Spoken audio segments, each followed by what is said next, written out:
Ay, no. Mira eso. So, I was asked by one of my followers on the Substack, one of my subscribers on Substack, whether what Trump did is a good thing for, let's say, Venezuela and also the United States and also for the region in terms of South America, North America, the hemisphere, which is what this is all supposed to be about. Because remember, Trump is in the process of bringing in all the troops, bringing everything into centralization.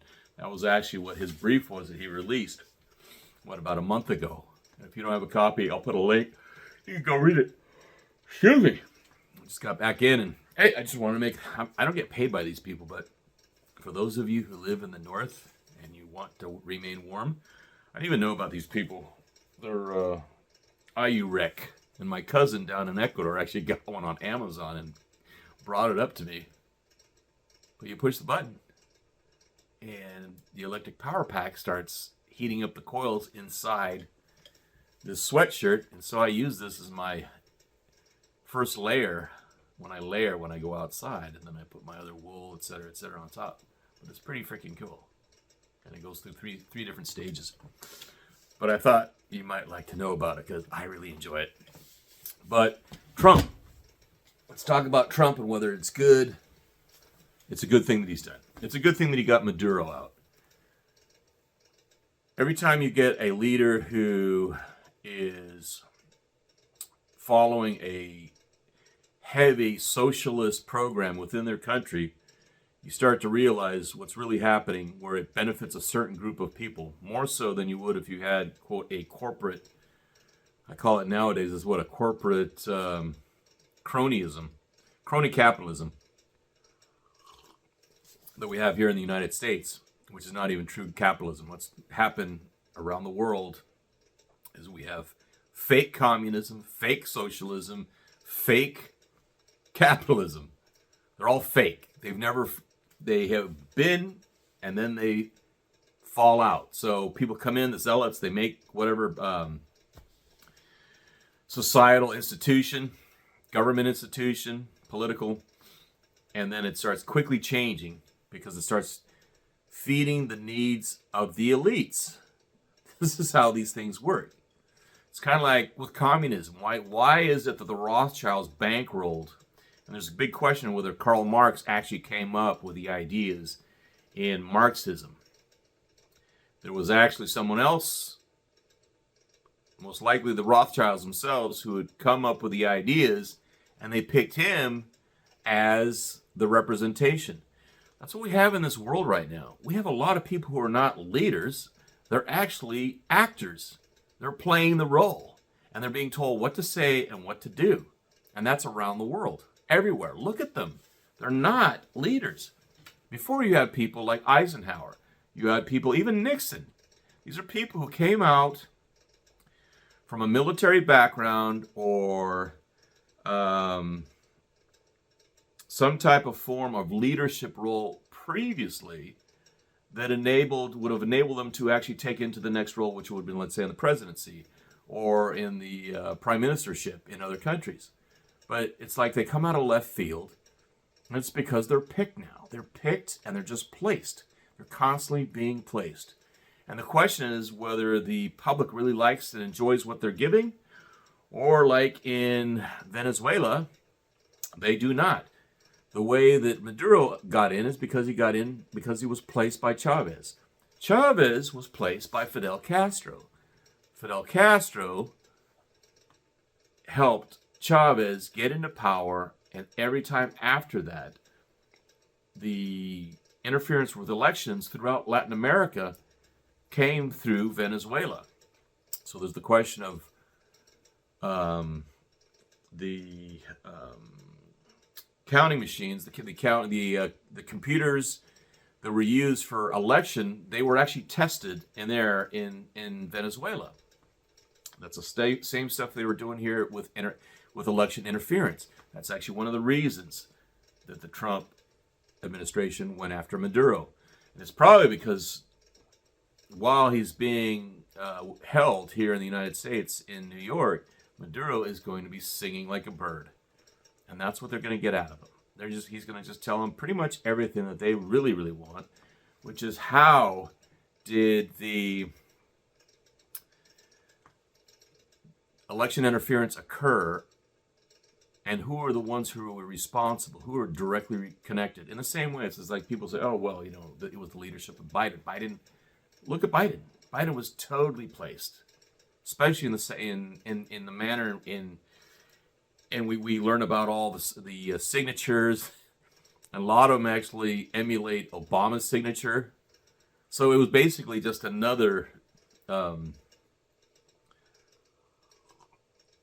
term for Obama.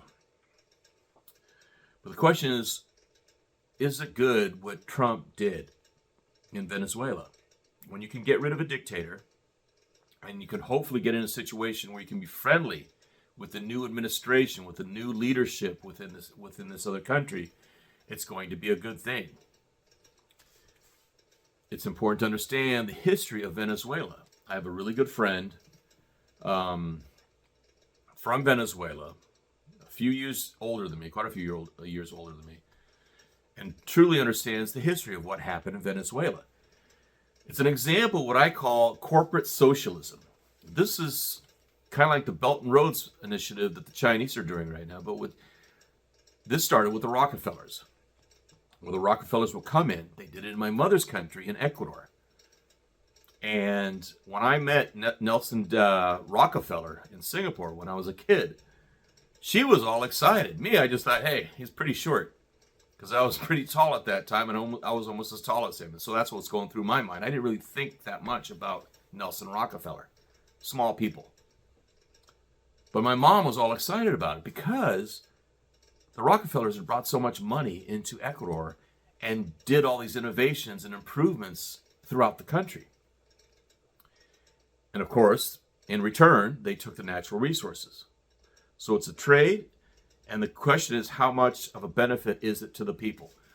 You're always going to have these people within the leadership in all these countries. I mean, the United States is the closest to having the least amount of corruption, or used to, the least amount of corruption.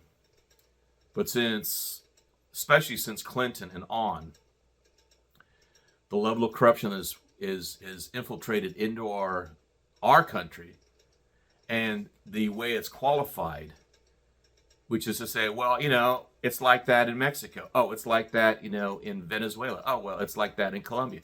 That's not a qualifying reason to screw up your own country.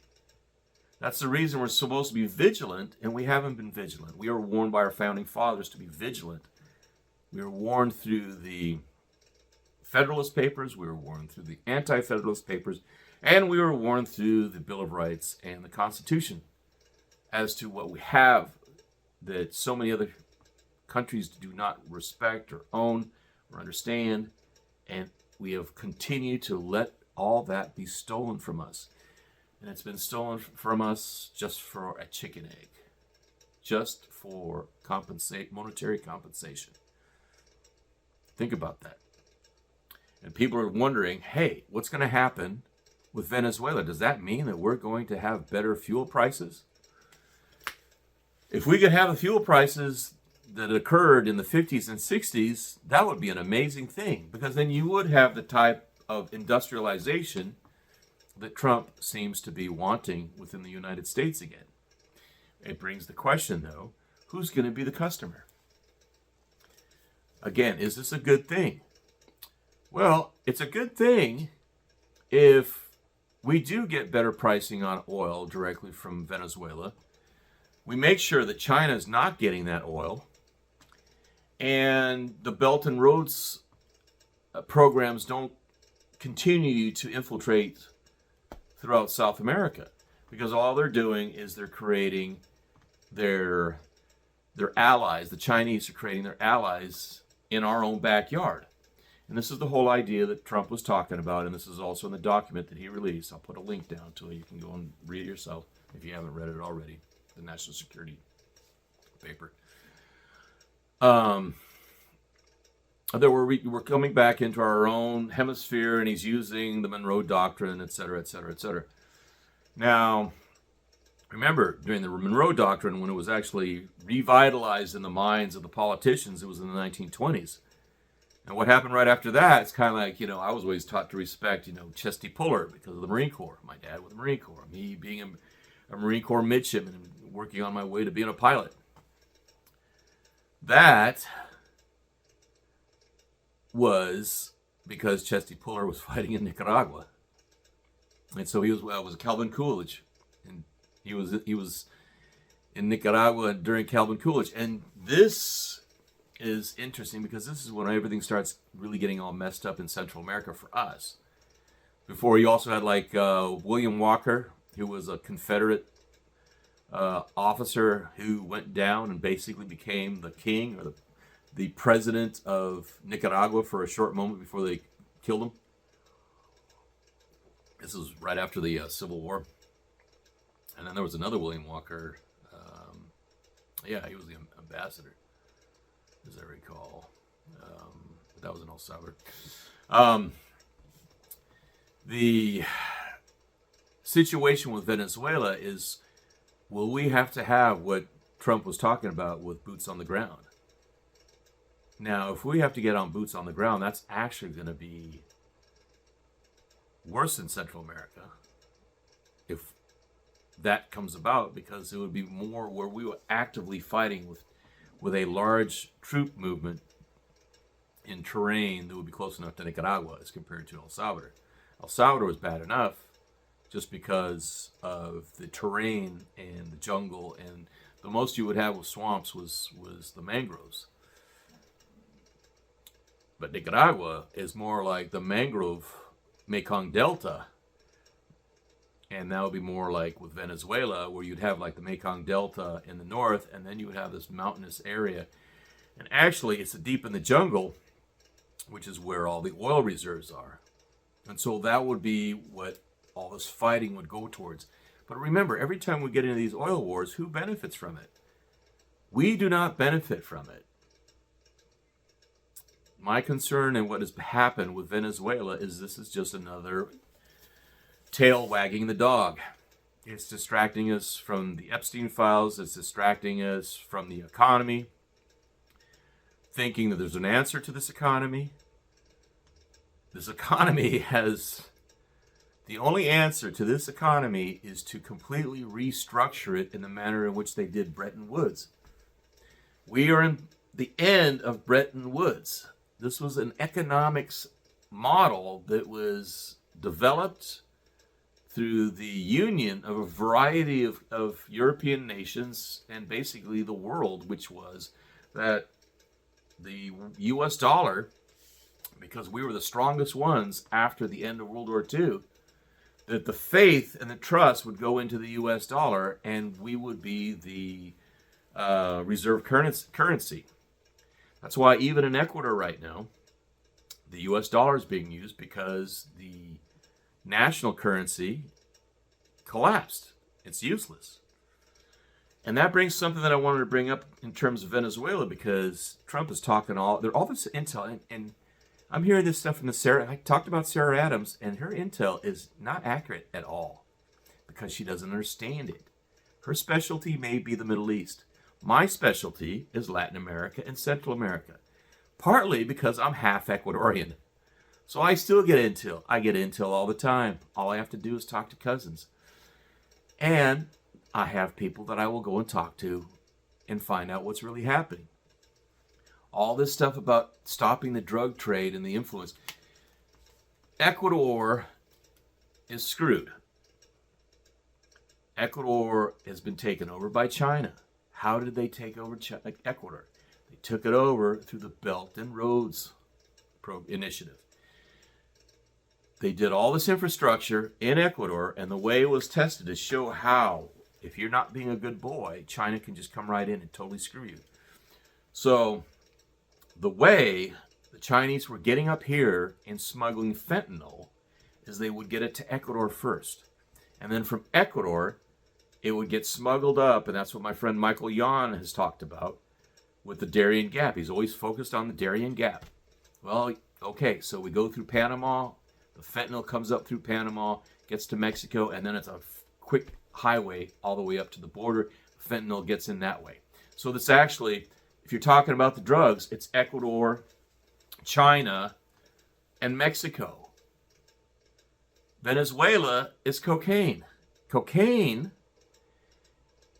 is big. Well, and this brings another question, which is that the President of Noboa,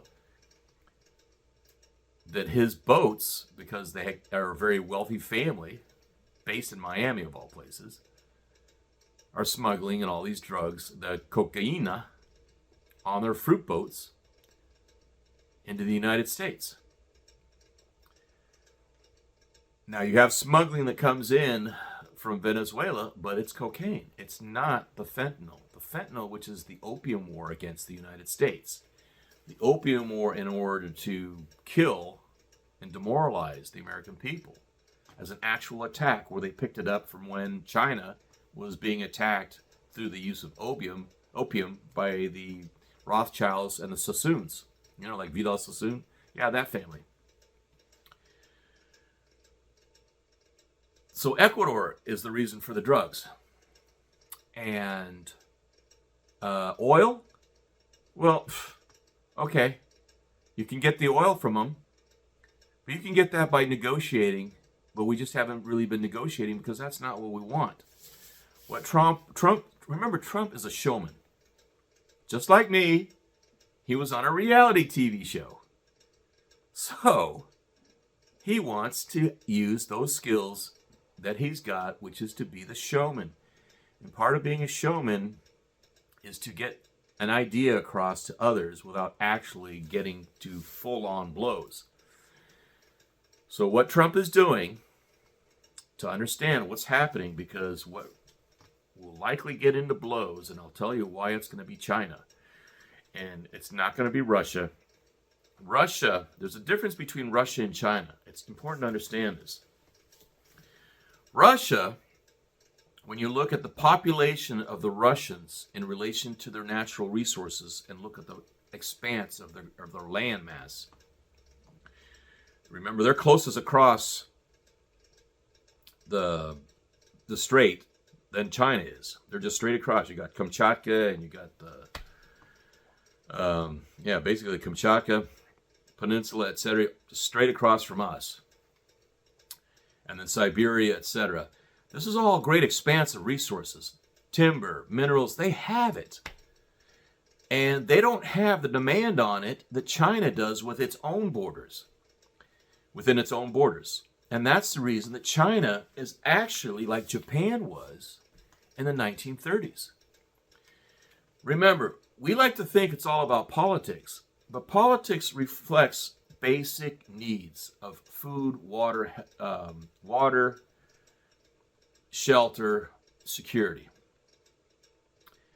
And if you're deficient in one or the other, the nation will try, the leadership will try to fulfill those. Because if they're not fulfilled, what happens is you have inner conflict. You have revolution. China has had many revolutions over thousands of years. They do not want to go through another one. Xi Jinping absolutely does not want to have a revolution. So just like with Japan, they've been going out and trying to get whatever resources they can to feed and support their nation's populace. Now, they've been doing it through the Belt and Roads, which is we will build these things, and they're getting all these minerals and resources with which to do them from either other countries, such as they were doing in Africa and all these other countries.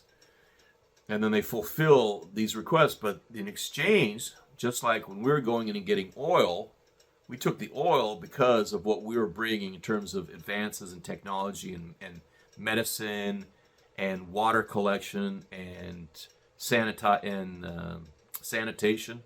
Sanitation is very important. People don't really understand the importance of sanitation until, let's say, your toilet clogs up or your whole block, if you're living in a city, gets clogged up. And you have the utilities people coming in and having to deal with all this stuff. When you have that kind of situation where you're getting this trade back and forth, they're able to fulfill that. But it gets to a point where they won't be able to do the Belt and Roads Initiative to continue doing that. And they'll get to a point, just like with the Japanese, where they started taking it militarily. This is like with the Spratlys. This is like with the Philippines. This is like with Taiwan. They're going to start taking these physically, kinetically. And Trump's situation is he wants to make sure he doesn't have to worry about his backyard when he's got somebody on his front doorstep. So dealing with Maduro and clearing him up and getting it across to the other leaders that if you don't play ball in the manner that we're telling you to play ball, you're going to possibly or likely get the same result. And especially if it looks like it's a country where the people really do not agree with how the election had gone. And that's the question. Did Maduro actually win, or did he lose and he just didn't want to leave in the last election? Trump just went with it and said, hey, he's got to go. But what they're doing, and it's just insane, is to bring charges up on him. This is the reason I'm telling you. I think it was already planned.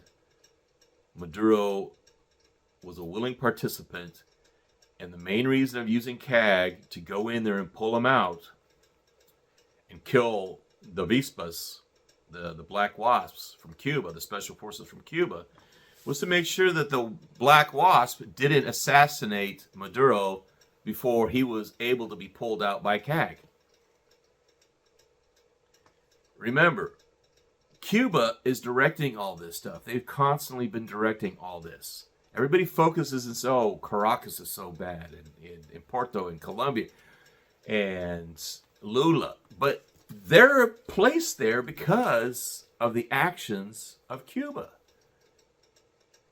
And the only way that I can think that Cuba is, if you're truly trying to get rid of the problem, you get rid of Cuba, the Cuban leadership, and you restructure it and get it back to what it was before, or better, much better.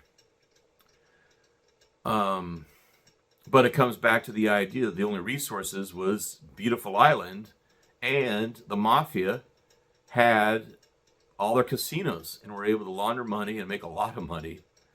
Was it Meyer Lansky? I mean, that was his big thing, was Havana and all the roulette tables and all the casinos and all the nightclubs that he had his fingers in. That's why they wanted to get in there. And people say, well, they had the Bay of Pigs.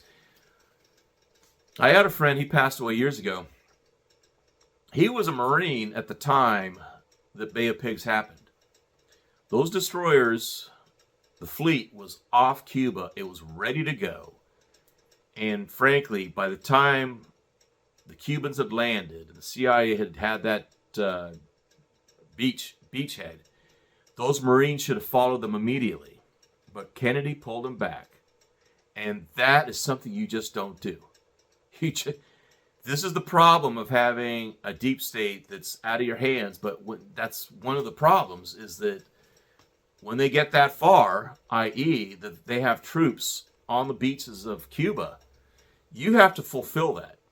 Because if you don't, it ends up what it became, which is for the next 67 years, we had Fidel Castro constantly, and when Che Guevara was still alive, constantly attacking every part in any way or form, trying to get insurgencies going throughout the Americas. And then after Che Guevara was killed in Bolivia, Raul Castro picked up the banner. And he was the one who was running all those programs constantly. That's why it floored me, when Dan Rather was coming out. So, well, we don't know what Raul Castro is going to be now that his brother is no longer in the leadership role. I go, I'll tell you exactly what it is. He's going to keep on doing what he was doing. Now he's going to be unrestrained. That's what's been happening.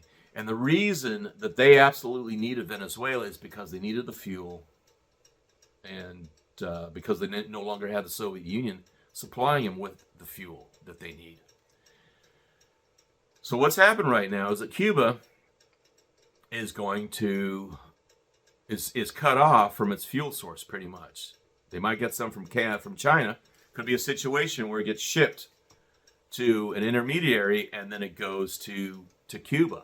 The question is, what type of relationship is China and Cuba going to have from this point going forward? If they're not as supportive and China's actually taken the hint, which is don't screw around in our hemisphere, the next best thing that Trump could do is actually take out Cuba and remove it from the point of being in control of all these other countries that it's been running for the last 30 years. And Daniel Ortega, I mean, the only way that Ortega got back in is because of Fidel Castro. And once he was in, when people, that's the thing, when people see that when a dictator comes back into their country and they really can't do anything about it, if you know that that's the situation, are you going to stand up and fight again?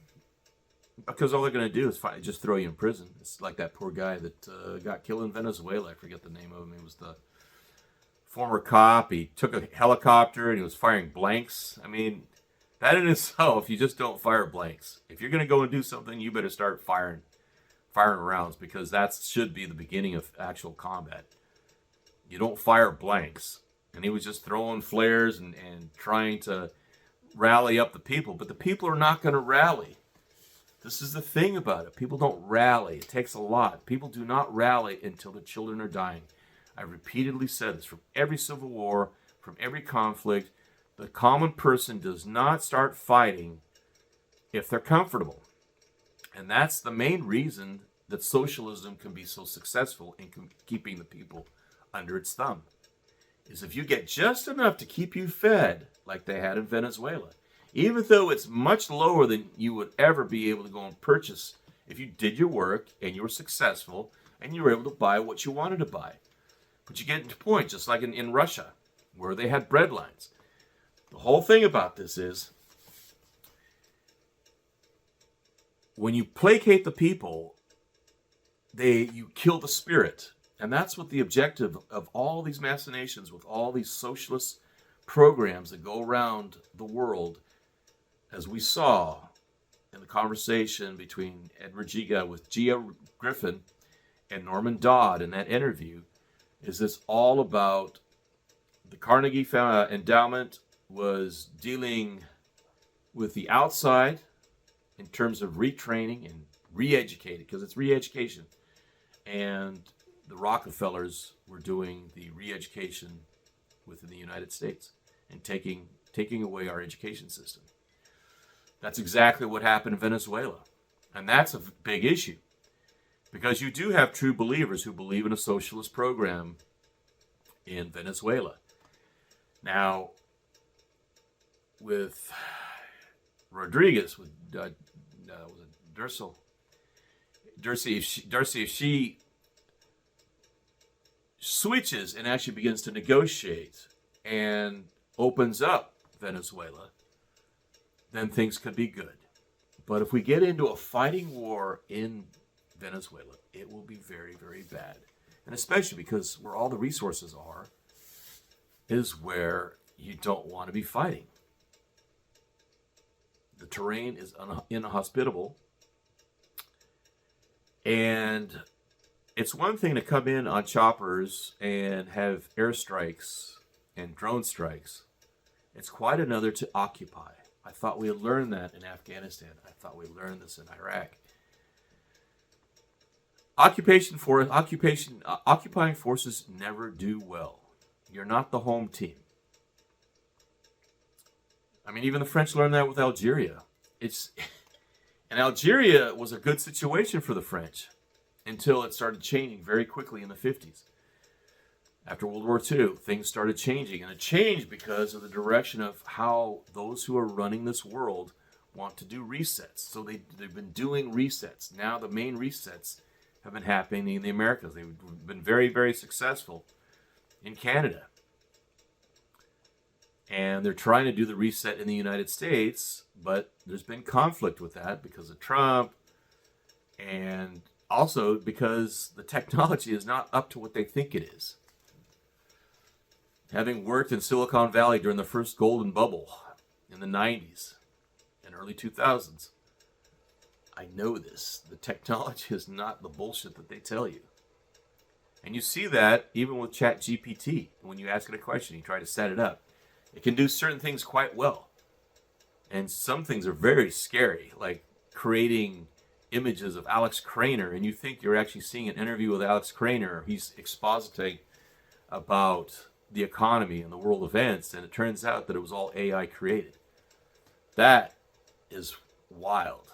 I definitely want to talk about that soon, because you might think you're listening to somebody talking to you. And I hope to God it never becomes me, where it's actually totally AI created. And whatever message that these people want to get across to you, you'll think it's coming from someone you trust, and suddenly it's not. So, things to pay attention to in the coming 1 to 2 months. Do we get a military force into Venezuela because they're not willing to play ball with us? Because they're true believers in the socialist doctrine. And they feel that they have enough allies, such as Colombia and Brazil, to do what they want to do. Remember, Venezuela would like to take Guyana. Guyana has more resources than Venezuela. Everybody talks about Venezuela, but people don't really talk about the potential of Guyana. But before all this was happening, there was question of whether there was going to be a war between Guyana and Venezuela. And it was for the oil and minerals and gold, especially the gold. Not to mention the oil. But you're talking gold, and remember I was telling you, money, real money is gold and silver. And every country is going to try and get it. If they can't buy it, and it's local, they'll try to mine it. And if it's close by in another country, they're going to try and take that other country. That's just what's going to be happening. That's just what happens. Remember, it goes back to the base of food, shelter, security, water. Water is being a major issue, depending on what countries, and especially if they're going to keep on doing these weather modifications, which it's been interesting, the areas where they've stopped doing it, but it seems like they've been doing it in other areas again, which they haven't in a while. So let's watch what's happening in Venezuela over the next month, and what kind of rhetoric we're going to be getting from the Venezuelan government and from the Trump administration. If you start hearing about like actual boots on the ground and occupying force, it's going to be drawn out. You cannot take that country, because you'll have to take that country, and you will have, we'll see how many. It's kind of like with Cuba. All these Cubans talk about, oh, we got to take back Cuba. We got to free Cuba. But how many people are actually doing it? What they're hoping is the United States will go and do it. Right? It's like Israel. They're always saying, oh, go take Gaza. So we end up going and doing it. Or Iran. Man, Iran almost freaking just sank their boat. And we had to go and bail them out. You know, that's what's happening in this world where America, the United States, is supposed to go and fix the messes of these other countries. So, Venezuela, will your oil prices go down? Well, the oil prices will go down, but you as a consumer, is that going to be affected? No. And the same reason that we had all these wars in the Middle East, and supposedly we got all these countries' oil resources are supposed to have gone to us, but what ended up happening? It ends up happening where it goes to the nation to try and repair it, but then there's all these costs that come in there, and so the end consumer in the United States doesn't get it. To really understand why we had cheap fuel in the past, it's not because of the amount of fuel. Take this to heart. It's not because of the amount of oil that we had access to. It was based on the US dollar's reserve currency and the level of credit afforded that currency. So by having that currency, retaining that credit, that's why things were cheaper for you and me in the United States. We lost that credit rating. We no longer have that. And that's the reason things are being more expensive, including fuel. So who's going to benefit from this? It's going to be the oil companies specifically. And it's going to be the creditors of the oil companies. Remember, the Rothschilds really got in their stride because they would go from country to country backing the leadership. They were the ones who funded the wars that these leaders could go off and attack and plunder other countries to get the riches and bring it back. In the process, they became enslaved to the bankers. It wasn't like that. If you read up on the history of England, especially when you had the bankers, and the bankers at that time, because remember, Jews are not allowed to commit usury against Jews. And here's the other thing. Christians are not allowed to do usury against Christians. And it is against, because especially when you make such incredible profit. But the bankers had their own city, and it was in the city of London. That's where this all goes back to, the city of London. There's a book by a Knuth, The City of the Empire, Empire of the City. I'll look up the title. It was written by a World War I veteran. It came out just after the end of, I think it was just before World War II or just after World War II. And this book talks about how the bankers are the ones who created World War I. They create these wars. And if they create this war in Venezuela, this will be the end of the United States. American citizens will no longer be American citizens because we will not even have the Constitution with which to protect us.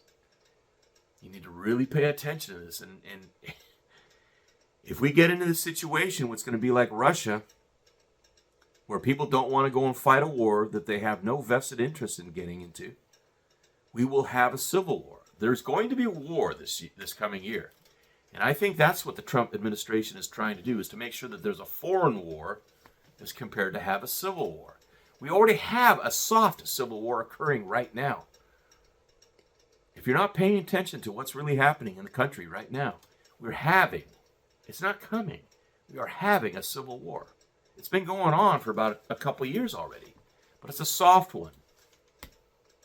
When it gets truly full-on kinetic, it's going to be total chaos because there are no sides. But see, that's the same thing that happened in Russia. There were no real sides, but there was chaos that was created. Remember what I told you in previous talks. It's about chaos. These people create chaos, and they use the chaos in order to get you to a point where you will beg for any type of control that will stop the chaos. Even if that control entails you losing your freedoms. Because they don't want to deal with it. It's like a friend of mine, he was pro-Trump, but then he got all pissed off about Trump and how Trump was like leading to this chaos. Trump wasn't leading to this chaos in the previous election. It was just part of it. This is all contrived. And it's contrived by the media, even right now with the woman who got killed in her car. The media is jumping on this stuff. And if you've seen the video, you got to really look at it from both sides and see what really happened here. And just the fact that the woman was implored by her partner, her girlfriend, who then admitted that she had told her that she should go up there, and she actually instigated her going up there to get involved and run somebody over. So if that's the case, what's the difference between an automobile and a gun? When it's being used to kill a person and it's premeditated, it's the same tool. It's a killing tool. It's not just a transportation tool anymore. Or it is no longer what you would call something that is just part of transportation. It is now something in order to kill. So let's watch. Remember, we don't want to make too many decisions when we don't have all the facts that are coming out. It was just last week when they hit Maduro, and people didn't even really understand what's happening in Venezuela. All you've got is the rah-rah right now. That's the same rah-rah that happened right at when troops took over Iraq, and they pulled down the statue of Saddam Hussein. And then what happened? We don't want to get into that again. because that will be the death knell of the United States. We can't afford it. We're already in debt, and this will put us into a debt. Remember, this is about creating more and more credit that enslaves the people. Remember what I had said that before, is that this is all about enslaving you through creating credit. Like I said, where they use your name to buy a house, and you're expected to pay for that house. They do a war because Venezuela doesn't want to make a negotiation with us and open up to our oil companies and focus on dealing more business with our oil companies. This is an old process. We've been doing this since the Spanish-American War. This is the way it runs. You may like it, you may not like it. But frankly, your lifestyle in the United States has been a lot better than if you were living in another country. Think about that. Since 1947, your life that you've had as an opportunity to live in, that's the reason people come to this country, is because it's not better from where they came from. And what's so cattywonk, like we've seen with the Somalis, is they're willing to send the money back to the places as though they were planning to go back to make it better back there. It will never get better back there because the very reason that they have evolved into that is the collapse of the culture and the society. This is the reason I gave you that link about what Alexander Solzhenitsyn was really talking about in his Harvard address. He was talking about the collapse of society and how the United States was collapsing because of how we have lost our real identity. In the same way that the Russians had lost their identity, but he was seeing that they were actually retaining in areas that were not controlled by the Bolsheviks, by the communists specifically, that they were still holding on to the religious beliefs that actually created a society that had a sense of morality. The United States has fallen so far from what that was during our parents and grandparents that that's what made it. It's like I try to remind people, we've had so much wealth in this country, not because of the wealth and business and economics. We've had it because it sits on top of an American consciousness. That American consciousness has repeatedly been destroyed and eroded. It's been actively eroded by these people who have changed our identity. We've gone from an individualistic society, and then since 1908, since World War I, and actively being directed and manipulated, again, by the Fords and the Rockefellers and the Carnegies, and the DuPonts, that's what's caused the devolution of the United States from what our identity is or was. And the hope that I have is that we will actually get back to it. It's not in a sense of defending the country and defending the Constitution. We are in a process right now that if people wake up, they'll realize, you'll realize, you probably already realized, and that's why you're listening to me, is that we need to get back to what we were, that we need to regain what was already lost. That's where we're at. And what they'll try to do is they'll try to distract us through economy and economics and wars. And that's why I'm constantly reminding people, focus on what the real issue is. You have your work. You have to keep yourself fed. You need to focus on where you're going. At the same time, understand where your path intertwines with those of others who you're sympathetic with. I.e., if you're American, you're sympathetic with other Americans. In the same way that Venezuelans are going to be sympathetic with other Venezuelans. And Venezuelans who live in the United States are not the same Venezuelans who live in Venezuela. If Venezuela really wants to change and get a government like they had before, then it's up to the Venezuelans who have come to this country to go back to Venezuela, take what they've got, their understandings and their knowledge and their wealth, and take it back there and change it towards that. I do not see that happening. Remember, the DNA programming of all of us is to use the least amount of energy for the best amount of return. That's what Wall Street's all about, right? But look what happens when you lose your shirt. So hopefully we don't lose our shirt in Venezuela. And within the next month, we're going to find out. On that note, have a good night.